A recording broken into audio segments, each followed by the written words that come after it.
I do remember hearing that wrestlers use razor blades to get color.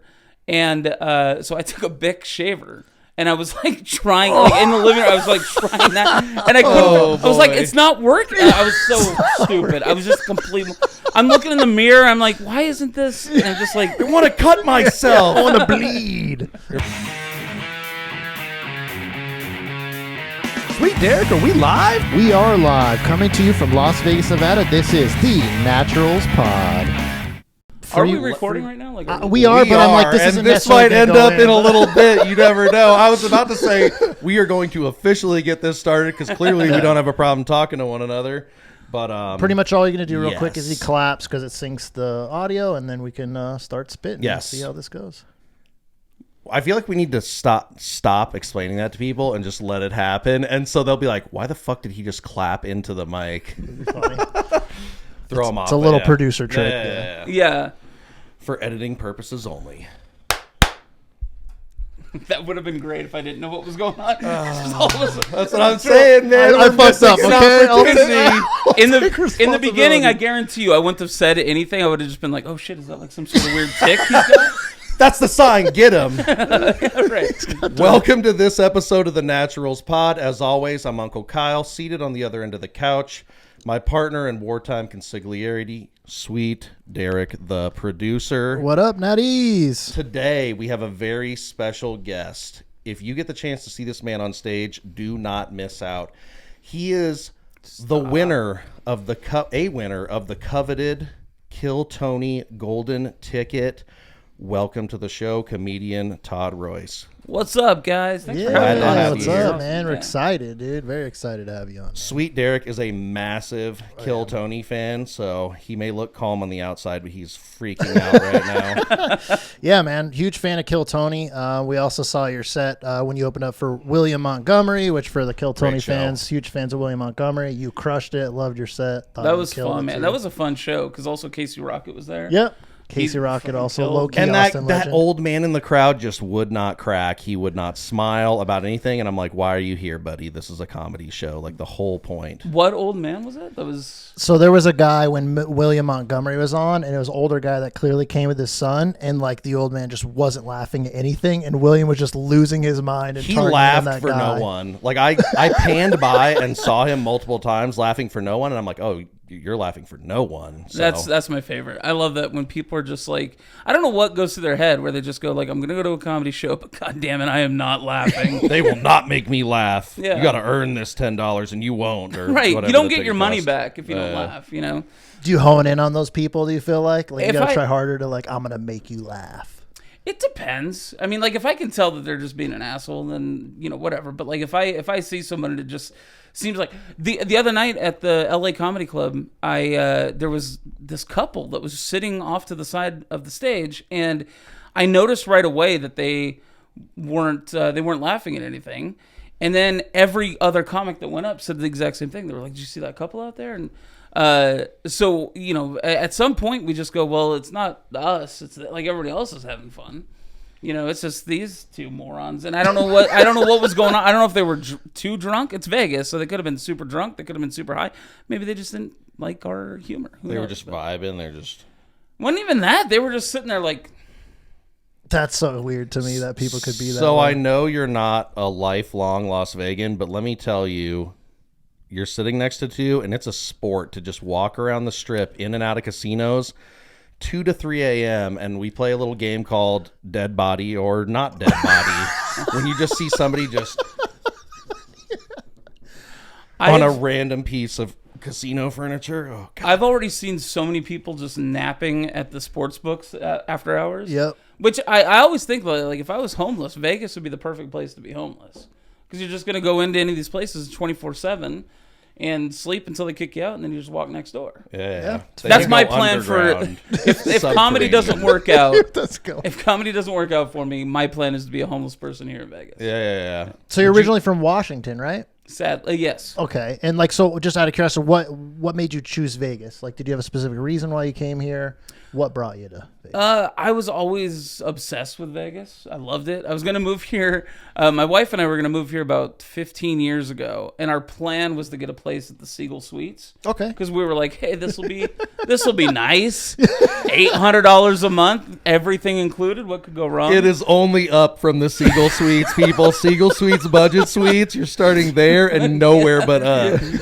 I'm so glad that we didn't do that then, and then comedy started to take off, and I was looking for another city to go to, and I was like, let's do Vegas, and my wife was 100% on board. So yeah, we're glad to have you too. I just rewatched your golden ticket set the other day, and the guy in front of you got savaged. Now, I'm not as big of a fan of Kill Tony as Sweet Derek, and I haven't watched it as much, but the couple times that we've went, when people do bad, they do not have a good night. Like, I feel bad for them in the crowd. Like, they're just getting destroyed up there. So you obviously didn't know you were about to go on, but when they called your name, were you just like, oh, shit? Dude, okay, so in my life, I've never really been a manifest it kind of guy. But I swear to God, that like the whole month before that, once I bought my tickets, I sat there daydreaming, imagining the old band, Jeremiah and Joel. I imagined them coming out as the feminists. I imagined going up on stage. I imagined Jeremiah challenging me to wrestle. And then I imagined getting the golden ticket. Oh, dang, he's crazy. So it was really crazy. So as soon as Tony brought the band out and they came out as the feminists, I just had this, like, all of a sudden I was just super calm. I was like, this shit's just gonna... This is my fucking moment. Yeah, seriously, that's amazing. Like, this is manifest destiny right here. It was so wild. And I've tried to manifest since then and nothing happens. Yeah. I think that was my one shot. My one shot was getting the golden ticket. But... You fucking crushed it, though. I gotta say, thanks, as a more casual Kill Tony fan, Kill Tony's such a fun, like, it's such a fun show. Like, I was a huge fan before the show too, and before I did that, and it's just such a great, and the crazy part about it, not that they need me to promote it, but it's insane to me that have you ever been to the Comedy Store in LA? Mm-mm. So they started out in the belly room with, like, I think they can only fit like 30 or 40 people in there. Oh, it's this wow, tiny little room. Yeah. Originally it was called Hinchcliffe Notes. That was like the first one or two episodes, and then after that it became Kill Tony, and now they sold out Madison Square Garden in less than like 2 hours or something. Yeah, like it's that. insane. I know they just did that arena in Austin too. So Yep. I saw that you did Vulcan there. We actually went to a couple shows there at the Vulcan, which we thought's awesome. We've been to Austin. Great Vulcan's really city. cool. Seems Yeah. cool.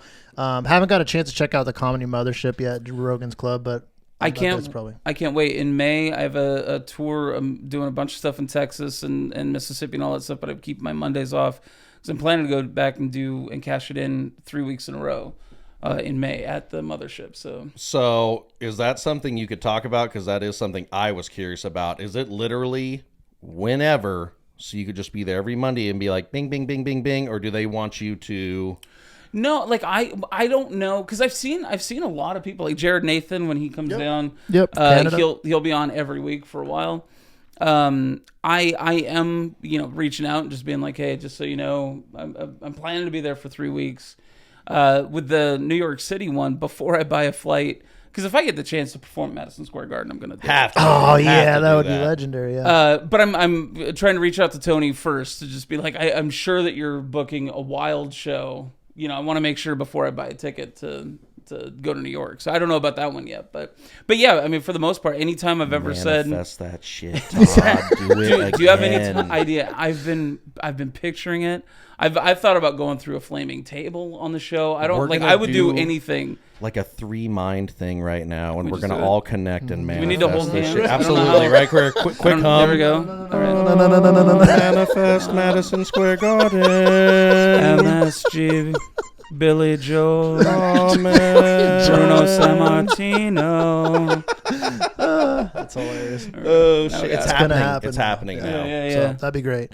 Because I know that's funny because when you further went through, I know like Portland, I think was the first time you're on it, and then you slammed Joel through a table there too, right? So I just had to check my phone to make sure. Like, I thought it would be great if Tony just all of a oh sudden my dude, Tony on the pod, just in live. That Tony would be unreal bang. timing. Oh, by the way, MSG just opened up. You're free to go. Be like, what? Sorry, what? Sorry. No, you're good. But the thing that's crazy, and if people watch Kill Tony, they know about you, but that you did wrestling for 18 years or 18 something years, like that. Yeah. Possibly one of the greatest wrestling monikers of all time as well. Tell the people right now. The American Wet Dream. Yeah.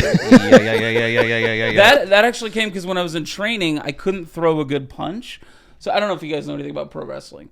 I would love to get some insight. Sure. It's not quite on the level. No, I couldn't throw a good work punch, and so I would just hit everybody with elbows. And back in the day, there was a really famous wrestler named Dusty Rhodes, who was known as the American Dream. And so everyone started chanting Dusty because I was a blonde fat guy, and he was a blonde fat guy, and I'm sitting there elbowing everybody. And so then I came up with the American Wet Dream from there. Little homage, love it. A little homage.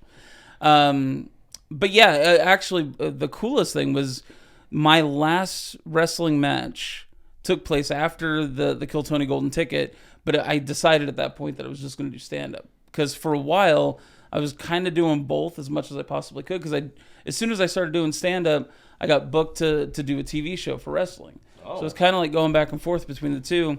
And then the Kill Tony thing happened, and I was like, okay, this is 100%. I'm giving this 100%. I'm giving stand-up 100%. And my last match in pro wrestling took place in Portland, and then 24 hours later, I was on a plane to LA to do the Comedy Store for Kill Tony. So it was like nice. Yeah, it's fun. It all seems like it all aligned perfectly. Then that's pretty cool. I hope you're taking notes for the book. Whoever's writing the biography, take notes on what's happening.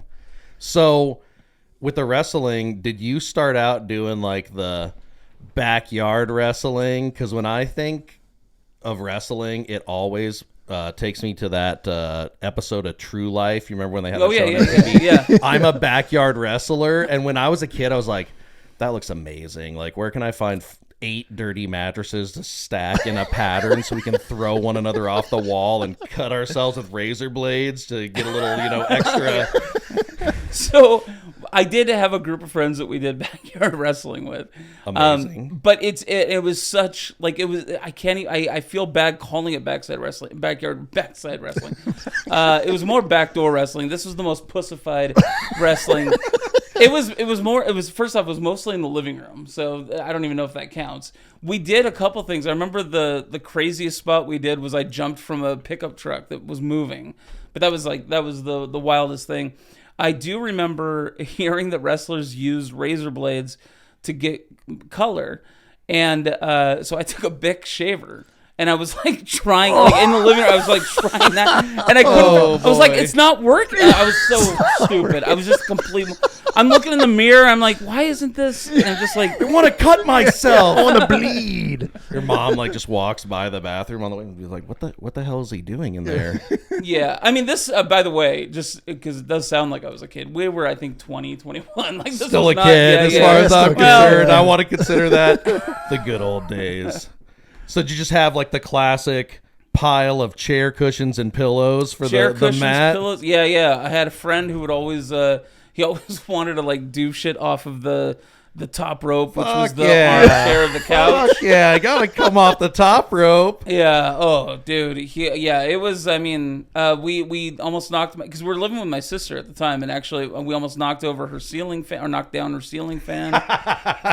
You're like, watch this front flip on this one, and then you just heel kick the fan. Oh, would you say any crazy injuries? Have you had any crazy injuries from the wrestling, or you kind of like you Bic razored it through and you were safe the whole time?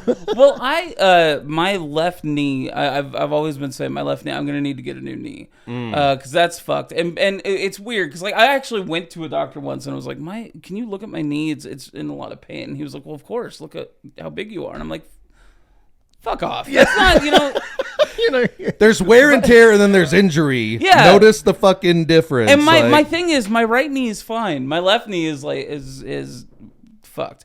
But other than that, like I broke some teeth. Had a couple concussions, but like nothing really. Nothing too crazy. Nah. Just a couple light concussions. Nothing, absolutely nothing serious about it. A slight brain damage. I don't think I'm going to be Benoiting anybody anytime soon.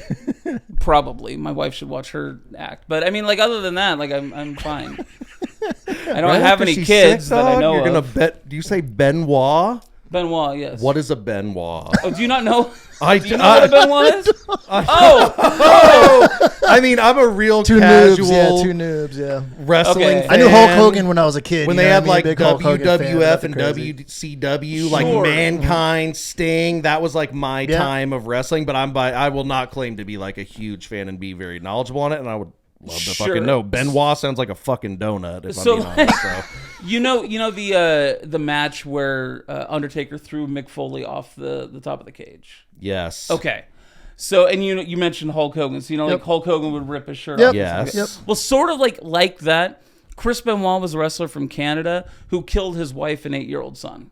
So, Oh, really glad I didn't know about this. Jesus Christ, dude. I walked right into it. Is that the steroid story? The guy with the steroids, or is that a different one? they tried to blame it on steroids. I honestly think because that happened right around the time that they really started looking at NFL players. Yep.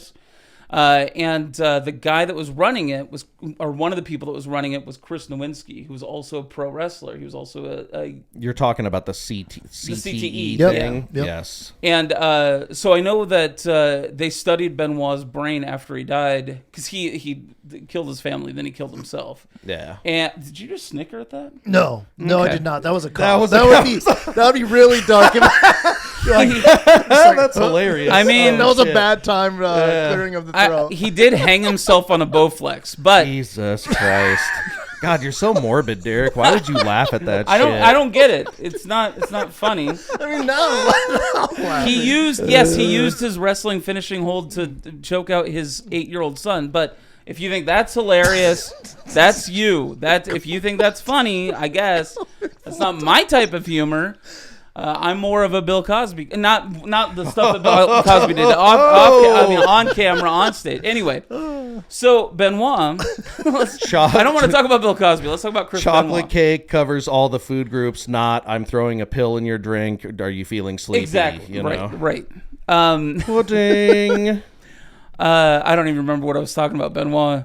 He had brain damage. Basically, is what they. When they researched his brain, they found out that his brain looked like identical to what an 85-year-old Alzheimer's patient would look like. Oh, damn, that's gnarly. So what is Benoiting then? This is such a dark path we're walking right now. Killing your family? Yeah, because I don't Yeah, even put that remember together. what we were talking about, but I kind of vaguely threatened my wife's life on here. I heard nothing. It didn't Can't happen. confirm or It's deny. fine. Yeah, I don't. Edit it out. This isn't leave like it being in. filmed, right? Yeah.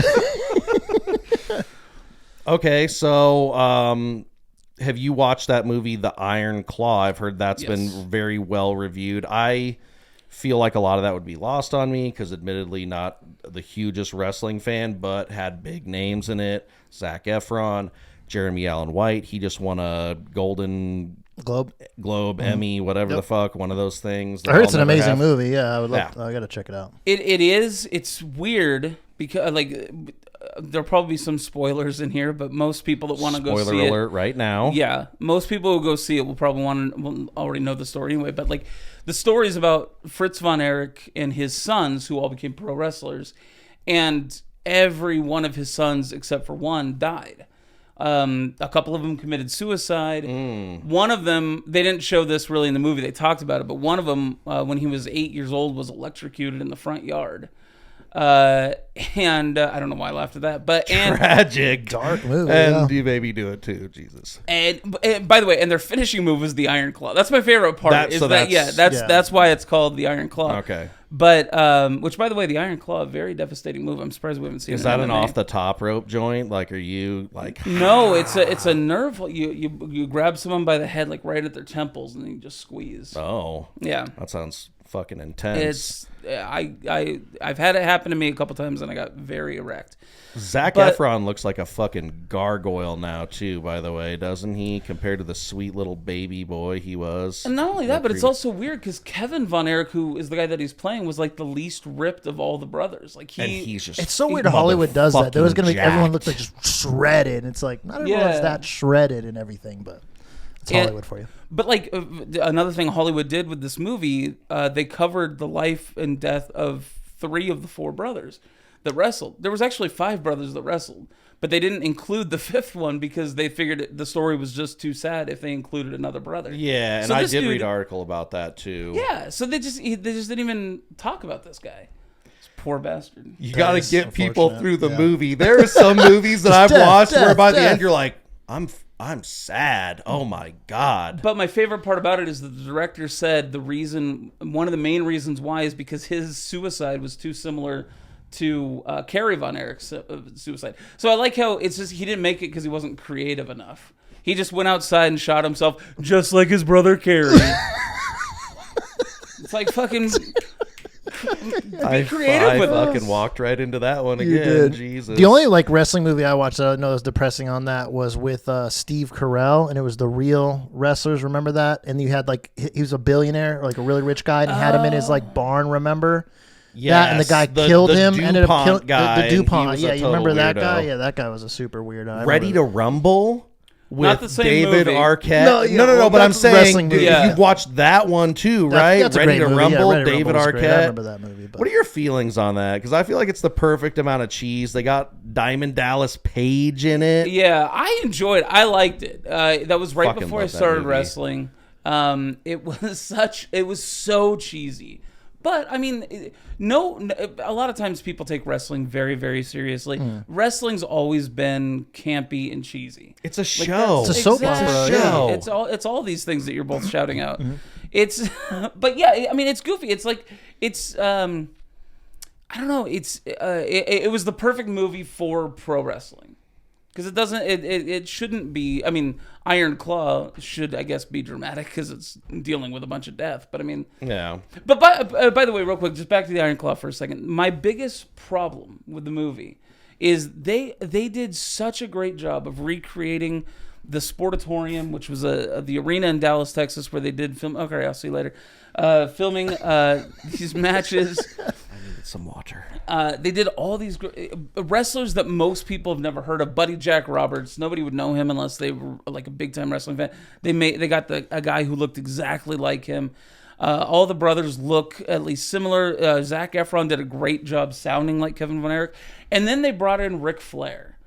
And this guy that played Ric Flair, I don't even know the actor's name, but if you look up the clip of him as Ric Flair, everybody, even someone who doesn't watch wrestling or never watched wrestling, you know who Ric Flair is. Yeah, we've used his little woo meme in our own pod. So, yeah. This is literally like if they sat a guy down and tried to explain to him what Ric Flair was, and he only spoke Spanish or whatever, like he didn't understand what they were saying. This was the worst, that's bad. the worst representation of Ric Flair I've ever seen in my life. That's the thing that pissed me off. Now, did you Nothing worse see than a the terrible breakdown casting. though of Ric Flair on Kill Tony? That was tough to watch, dude. It was funny. It was funny, but oh man, that was a tough watch. I was at first because I tuned in late and I was like, Jesus, Joe Biden really just doesn't get the show. And then I realized it was Flair. Yeah, it's not aged well. No, no, it was fucking terrible. The guy, I mean, I don't know. It's so weird too because it's a guy who spent his entire career yelling at people in the audience, putting down his opponents, threatening to rape women on planes. Just like he wasn't the nicest. It is well known, yeah. And all of a sudden now he's like, we can't be mean to people. Don't be It's mean. Like, yeah. Don't be mean to me. You can't be mean to me. And it wasn't even to him. It It was was the to the schmucks signing up. Yeah, it was so weird. Poor Tony too. Like Flair did his thing. Tony's the one that had the breakdown. He did. Tony, like you could tell, like it took him about an hour to get back into it and finally. And Tony's like a big wrestling fan too, so I know he was like, how important was that? Probably So he's a like, super oh, bummer. breakdown's happening right now. He's like, fuck, don't leave. This is bad. Also, apparently, they edited out so much footage because Flair was like, there was a Chinese woman sitting up front that he was just going off about how much he loves Asian women and Asian women's body parts. He was being trying very to get specific. some pussy right there. He was for 100. sure- Apparently, he was like, "Let me tell you something." I don't know. That's a horrible Ric Flair impression, like the guy in the movie. But he was basically like, "Let me tell you about Asian pussy," and like he's. But then he turns around. And he's like, "You shouldn't say anything about this guy." I think he's just a lost cause. Hypocrite. Yeah. So I know most people in wrestling, they transition to, movies, Hollywood, and stand-up comedy. So like, what made you fall in love so much with stand-up comedy, decide to go that route from wrestling? So I started when I was 19. I tried to do stand-up, and I chickened out. Living in northern Washington, I was trying to find a comedy club in Seattle, and they needed to see video. I guess they didn't have open mics at this club, and so they wanted to see video of me performing stand-up.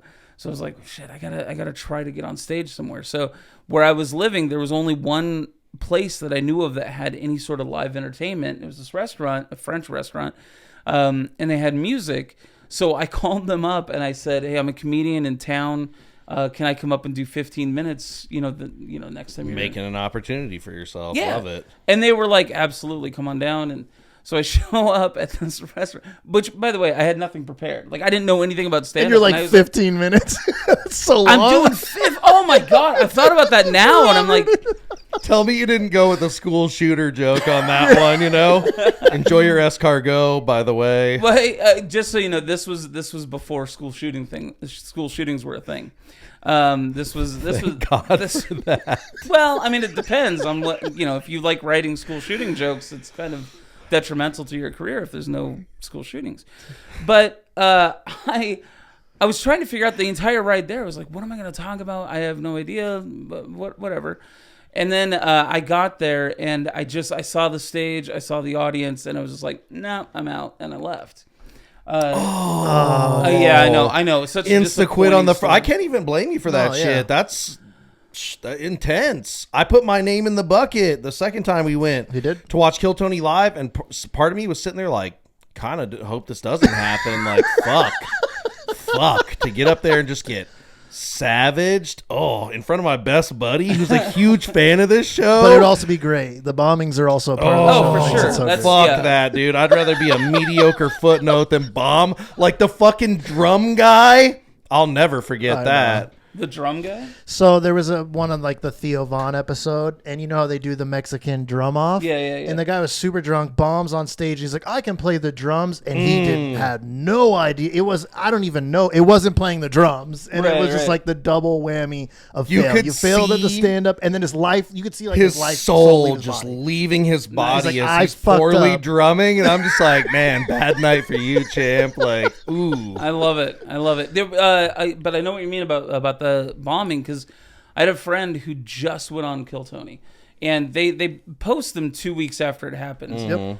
It was the Kirk Fox episode that just, Okay, just aired yeah. a couple I weeks just ago. watched that, yep. And the last guy that went up, he wasn't. They were like, okay, we'll do one more, and they call him up, and he told me about it 2 weeks. Like, he came back to Vegas, and he told me about it. He's like, man, I ate a dick. He's like, it was fucking terrible. So I'm like, I got my popcorn. I'm so excited to watch this guy bomb completely. And by the way, the one more never works out. Like all the Kill Tony Right. fans, the last guy, I don't know if it's ever worked out. It's always Yeah. been a fail. If they're like, one more. And he goes up there, and it wasn't a great set, but it wasn't like terrible. And I was like, man, like, it was so disappointing, because sure, it would have been great if he had killed, but to watch him just die a slow death on YouTube in front of 1 million people. But unfortunately, that didn't happen. The internet lives forever. Yeah. It does live forever, yeah. Yeah, that is rough. Huge fear factor on that. Like, this is a different story. I can sit and bullshit all day, and most of the time we don't even have to do multiple rips or cuts or anything. Like, it just goes. But the getting on stage thing is just a whole other I mean, it's an animal. art. Anyone that thinks it's not, it is. You know what I mean? It is an art form. See, I'm 100% opposite. This, my anxiety is like through the roof. Just trying to talk to people one-on-one or two-on-one or Menage a Todd, whatever you guys want to call it. You're crushing it, bro. You're crushing it. But on stage, it's like, okay, that I'm fine with. I stutter and stammer, and I can barely get my thoughts together when I'm talking to someone one-on-one. Yeah, And a I lot would of say time- they're kind of two separate things, though. Like, I would say podcasting, you can mix in comedy and stuff, but podcasting and stand-up is a different thing for sure. 100%. 100%. Especially you're writing compared to just stand up riff way and slow. harder. They're definitely like united, but they're definitely a difference in the things. Yeah, I like how united they become because I think that, and I think this, I'm not breaking any ground here by saying this. Podcasting has allowed stand-up to like explode. Yeah. There's so many great comics right now that are doing huge theaters or arena. I mean, not me, but like they're One day, doing, Todd. One day, manifesting. Well, that's right, manifest. MSG. But there's so many of them that do that stuff and they're doing amazing. And when they started their podcast, it wasn't going that well for them. They were still doing clubs or whatever. Yeah. Yeah. So, I mean, is this some place that you'd kind of consider to stay for a while? Is Vegas like where you're going to stay? Do you like the Austin scene? I know that's blowing up and a lot of people are moving there. You always feel like you could just travel there. Yeah, I want to stay in Vegas. I like Austin. I don't know. I highly doubt my wife would move to Austin. Although it's weird. About a year or so ago, I told my wife told me, she said, she goes, you know what would be great for your comedy career? If you moved to New York. And I was like, would you want to move to New York? And she was like, oh, fuck no. Yeah, Is that feel a like weird that's way a that she just wanted to? I feel like that's a tough scene. I feel like the New York comedy scene is probably tough. I just felt like my wife was telling me she wanted a divorce. She was literally like, you should move Yeah, to New you York. should go. I'm not doing it. I don't think she'd ever move to Austin. I love Austin. I love going there. But I do think, I mean, I could be wrong, but it's just there's so many huge acts that are there. It seems like, there's still only so many spots. Yeah, You know? that's true. I know there's a lot of clubs opening up, but I'm sure it's a unique thing. Wise Guys has gotten pretty big out here too. Seems like a great club. I know there's two some of other them. clubs. Yeah, two of them, right in the art district, and then Town Square. Well, I mean, right, that's kind of whatever, like social what we're club. trying to tap into with this, essentially, because there isn't a lot of people that I'm aware of that are doing comedy podcasts in Las Vegas. So Yeah. we want to make it like a collaborative thing with local acts, and everybody gets to get seen and get an opportunity to get more of their material out there and tap into new audiences and stuff. Yep. So And I'm a big comedy nerd, you know what I mean? So, and I think laughter is always the best thing. So, and I like Vegas. I like the Vegas scene. He's born and raised here. I lived here since I was 18, so not as long. But yeah, the clubs seem cool to see. I know like there's a lot of people that have lived here too, like Pauly Shore was here for a while. I know Nicolas Cage. I know like these are actors now too, but Mark Wahlberg moved here, which that is a little strange to me. Can we like why Vegas?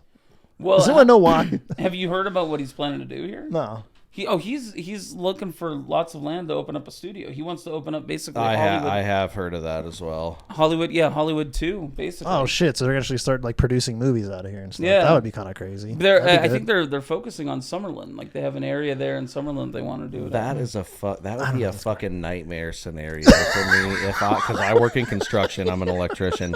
Is getting to work at 6 a.m. I'm trying to load myself with enough caffeine to power through the day, and in strolls Mark Wahlberg in a pair of like crisp True Religions. I'm taking a guess, and I don't know what kind of jeans Mark Wahlberg wears. You put a lot of thought into it, though. His clean hard hat, and he's coming to look at the building. I'd be like, I fucking quit. I'm not gonna have this. I did see Tom Brady at the Fountain Blue. He has a did, gym there. That was kind of cool. I was like, go. That's cool. By the way, how do you pronounce that place? Fontainebleau. Okay, thank you. Because there's no U in it.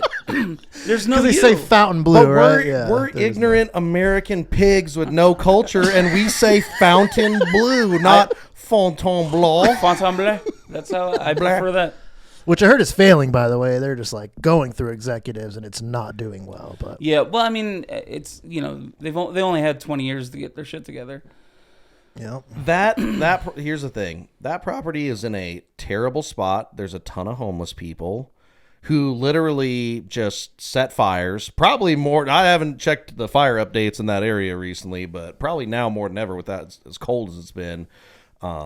It's just far away from everything else, and the parking is a fucking nightmare. Like, we used to take 30 minutes to an hour to get out of work every day. It was miserable. I don't know if I call it a bad area, though. You got Circus right across the street. You got Slots of Fun right next to it. You got a 99-cent souvenir store that's huge Circus there. Circus. thriving. Yeah. Yeah. Las Vegas staple. They were repainting it Because I would park at the Travel Lodge across the street from it. They were repainting it and do all kinds of upgrades. And I'm like, you're just not going to level this piece of shit and get rid of it. You are really keeping this going. My favorite thing when I first moved here, the lights in the clown face had gone out.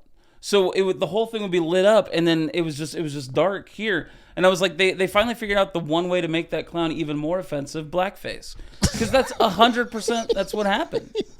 Or it's just flickering. So you get It wasn't even bit. flicker. It was just Al Jolson of cartoons. If you ever see every light on that sign lit up, take a picture of it and send it to us at thenaturalspot@gmail.com, because I've never seen it. Every time you drive by that sign, there's at least one light that is not. Oh, lit. really? It's funny. Is it? Would you say that was more the creepiest thing? Was that clown motel? You seen that when you drive up to? Oh man, that thing is freaking. Have you ever gone in there? No, I haven't gone. Dude, I had to go in there. Oh, you went in there? I didn't stay at a room there, but just the office. You puss. You didn't even stay the night.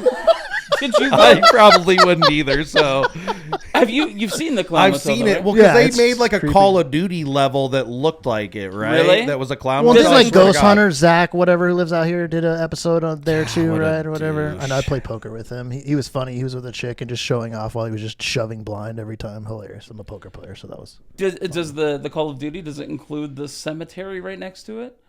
The cemetery that looks like it's been there for 350 Dude, years. I'm gonna ruin Derek's life and give him some homework. Look it up, put it up there. I If will. there was the, I actually there didn't is even the know map. that. I think didn't it even know was. there's a cemetery like right there. I did- guess I dude, just never even noticed it. That's this crazy. Clown actually. Motel, for anybody that doesn't know, Clown Motel, inside the office, it's just wall to wall, nothing but clown dolls just like hanging on the wall. I don't like that. And literally right next to it is what looks like a makeshift Civil War era cemetery. And it's like, it's that.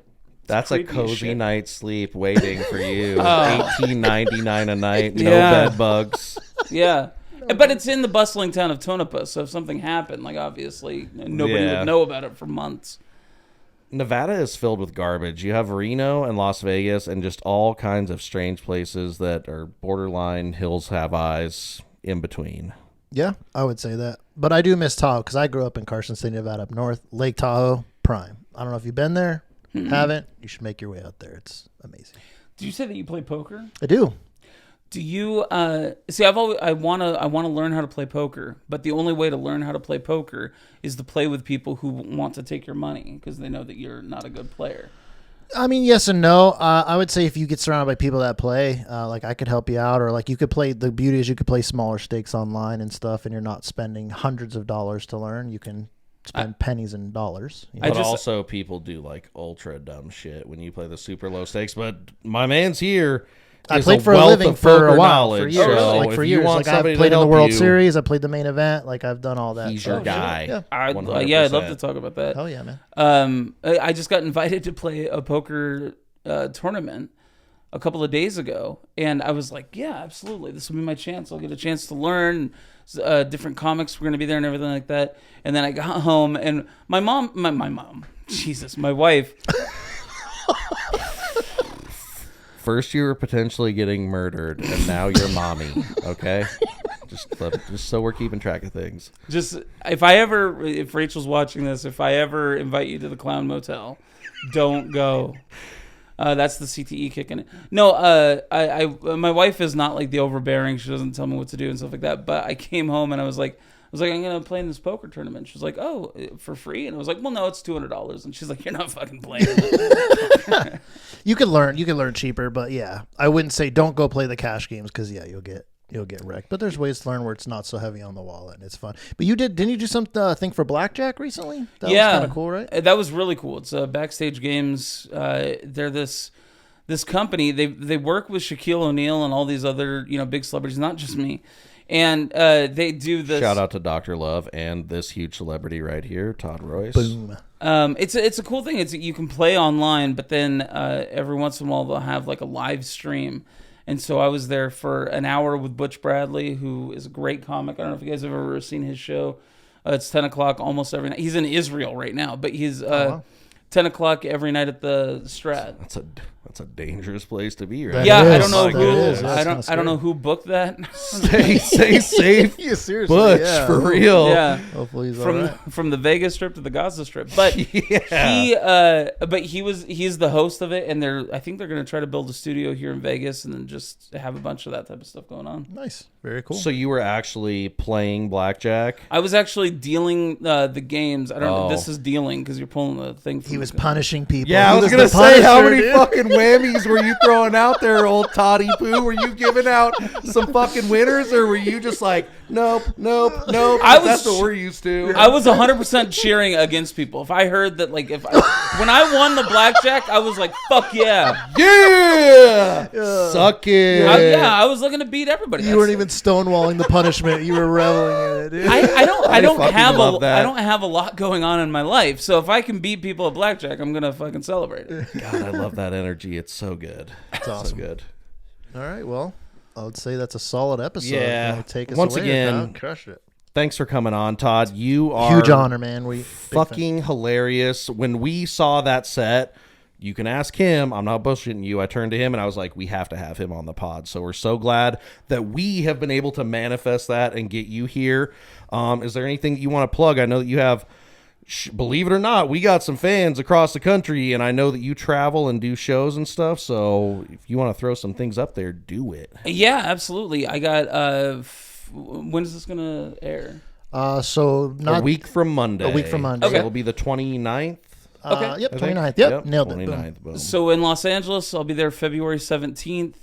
And then I'm doing a whole Pacific Northwest run with Tacoma, Seattle, Enumclaw, Yakima, Salem, and then I'm gonna do Dallas in May. Toddy does Dallas. I'm gonna do. We're going to Biloxi, going to Washington D.C. That just got booked yesterday. It's a weekend in D.C. I'm doing that's going to be in July, and then I'm doing a weekend in Tucson in May. Hell yeah, crushing Nice. it. Go see him live. Buy ticket to the show. Hilarious man. And then also, let's get him on the MSG Kill Tony. Yes, we are Kill There Tony. again. Let's go. The legend Everyone here, go Todd comment Royce. on every Kill Tony video. Todd Yeah, needs to go to follow Madison Todd Royce. Square Go see his Garden. shows. Hilarious. Yeah, Loved having you on. please piss off Tony. He's definitely a guy with a short temper, so cut me off. That's awesome. If we can get his personal number, we'll give that to you as well. Yeah. Thank you guys so much for having me. This is fun. Thank you. Great to have you. I'm Uncle Kyle. That's Sweet Derek. This has been our super awesome guest, Todd Royce. We will see you guys on the next one. Like, Natty comment, Nation. subscribe. Love you, Natties. Yeah, Let's yeah, go. yeah. That was great. That was so fun. Thank you for listening to this episode of the Naturals Pod. Please remember to follow us on your Twitter and Instagram accounts at the Naturals Pod. Do you have what it takes to join the Natty Nation? Like and subscribe to find out.